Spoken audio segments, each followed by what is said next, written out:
Yun o, let's on. So ayun mga idol no, kasi merong party dito sa bahay ng aking amo at nag-pick up tayo ng lechon galing sa Makati at ito na, hihiwain na.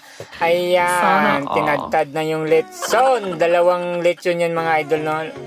Sabi ng may-ari doon, 28 days lang ito. Wala pa yata 2 buwan kasi biik pa eh.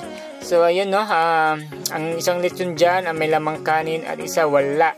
Kaya yan, ito lang yung anday. So binukod na yung ulo. Ayun no, talagang maliit yung baboy. Kaya solid ito. Solid ito din ang tatama. Alright, ayun mga idol no. At si mamaya no, kaya hiniwa namin yan dahil kakain na ang aming mga amo yan. Shout out sa mga aking mga kasamahan dito. At siyempre ingat tayo palagi. Ang buhay ay weather lang. Alright.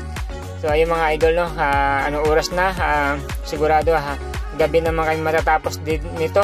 Okay lang dahil once a week lang naman nangyayari ito, siyempre kasama sa trabaho yan.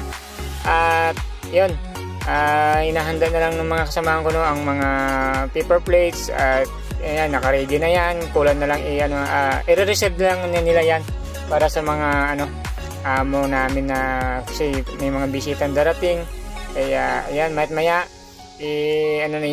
serve na yan sa dining table. Kaya shout out po sa inyo lahat at ingat tayo palagi. So ayan mga picture namin. Alright, bye bye.